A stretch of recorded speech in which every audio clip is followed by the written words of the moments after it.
तो उनके पास बताने के लिए कुछ है नहीं। उन्होंने वादा किया था, लोगों से कहा था कि 3 मकसद हैं जम्मू कश्मीर के अंदर धारा 370 हटाने के। आतंकवाद समाप्त हो जाएगा, कश्मीरी पंडितों में वापसी हो जाएगी और कश्मीर के अंदर शांति हो जाएगी। न कश्मीर के अंदर शांति है, न कश्मीरी पंडितों की वापसी हुई है, न आतंकवाद समाप्त हुआ है। तो भाजपा के पास बताने के लिए कुछ है नहीं।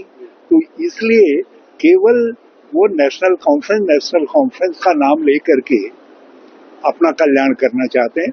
लेकिन हकीकत यह है कि जम्मू कश्मीर की जनता भी हरियाणा की जनता की तरीके से और भविष्य में महाराष्ट्र और झारखंड की जनता की तरीके से भारतीय जनता पार्टी को लॉक स्टॉक बैरल उखाड़ करके फेंक देना चाहते हैं। जम्मू कश्मीर में जो ओमर अब्दुल्ला नेशनल कॉन्फ्रेंस के, उन्होंने कहा कि भाजपा डरी हुई है, हिंदू मुस्लिम सिख ईसाई आपस में लड़ाना चाहती है।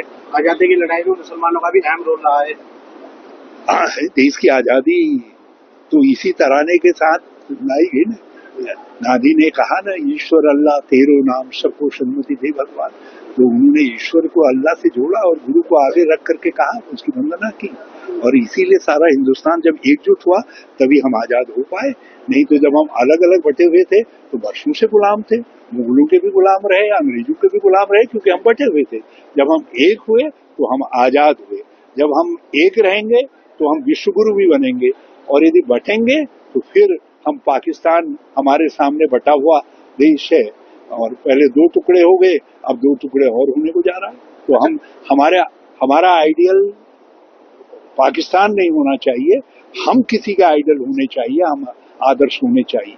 तो लगातार जो भाजपा के नेता, बड़े बड़े नेता लगातार फरार कर रहे हैं गठबंधन को लेकर, कहीं ना कहीं नेता की बौखलाए हुए हैं, डरे हुए, चिंतित है भारतीय जनता पार्टी। और हमारा गठबंधन सरकार बनाने के लिए है और कश्मीर की शांति के लिए है, क्योंकि हम जानते हैं नेशनल कॉन्फ्रेंस गांव-गांव से जुड़ी हुई राजनीतिक संस्था है। बिना उसके कश्मीर में दीर्घकालिक शांति की कल्पना नहीं की जा सकती। इसलिए हमने नेशनल कॉन्फ्रेंस के साथ देश के हित में, जम्मू कश्मीर के हित में, शांति और अमन के हित में गठबंधन किया है। अच्छा, राजनाथ सिंह जी का एक बयान आया, उन्होंने कहा कि जो अमर अब्दुल्ला है, उन्होंने कहा है कि अफजल गुरु को फांसी नहीं होनी चाहिए थी। भाई, अमर अब्दुल्ला जी ने क्या कहा, फारूक अब्दुल्ला जी ने क्या कहा, शेख अब्दुल्ला जी क्या कह गए, हम उसके जिम्मेदार नहीं है। नेहरू जी ने क्या कहा, इंदिरा जी ने क्या कहा, राजीव जी ने क्या कहा, मनमोहन सिंह जी ने क्या कहा, नरसिम्हा राव जी ने क्या कहा, सोनिया जी ने क्या कहा, राहुल जी ने क्या कहा, उस पर मुझसे पूछिए, मैं बता दूं। अच्छा रावत जी, जब से महिला खिलाड़ियों को कांग्रेस में शामिल हुई है, जब से उसके बाद से ही ब्रजभूषण हो या फिर अन्य जो भाजपा के नेता है, वो लगातार कटाक्ष कर रहे हैं कांग्रेस को, घबराए हुए हैं। विनेश फोगाट इस समय महिला सशक्तिकरण, महिला शक्ति, महिला आत्मस्वाभिमान, महिला सम्मान के संघर्ष की प्रतीक है, राष्ट्रीय संघर्ष की भी प्रतीक है, जो भारत की संघर्ष की प्रतीक है। कल हम यदि दुर्गा को जिस तरीके से आगे रखते हैं, आधुनिक भारत के अंदर महिला शक्ति और महिला संघर्ष की बात आएगी, विनेश फोगाट का चेहरा सबके आगे आएगा। इसलिए विनेश फोगाट के कांग्रेस में आने से भारतीय जनता पार्टी को 10 लग गए।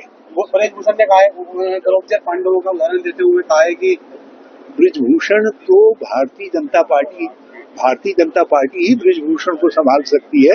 और बाकी कुछ पूछना है ब्रजभूषण जी के विषय में तो हमारे योगी आदित्यनाथ जी से पूछ लो, वो बता देंगे उनकी कुंडली क्या। हुड्डा जी को कहा है उन्होंने कि कहीं ना कहीं हुड्डा जी कहीं ना कहीं महिलाओं का अपमान कर रहे हैं, ये सोची समझी साजिश थी, उनका रचा हुआ खेल था ये। किसी का रचा हुआ खेल नहीं था, सारी महिलाएं उनके उत्पीड़न से त्रस्त थी। विनेश ने हिम्मत की और वो निकल करके बाहर आई, और उसके बाद 48 महिला पहलवान निकल करके आई, जिन्होंने जो है सवाल उठाए उनके कंडक्ट पर, जो है उस समय के जो अध्यक्ष थे। मैं उस पर ज्यादा विस्तार में नहीं जाऊंगा। जम्मू कश्मीर और हरियाणा कैसे जीतने जा रहे हैं, क्या किस तरह का वो मंत्र है?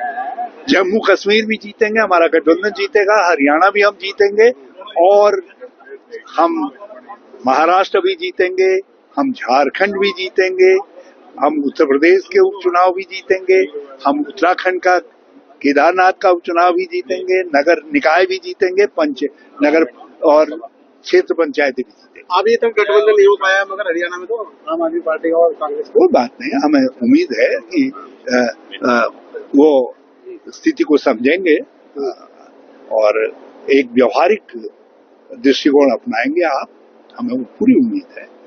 जब हमारा उनका उद्देश्य ये है कि भाजपा को कमजोर करना है, तो फिर हमको साथ चलना चाहिए। हमारे नेता ने वही आशा प्रकट की है। हम अपने नेता के करीब बात पर खड़े।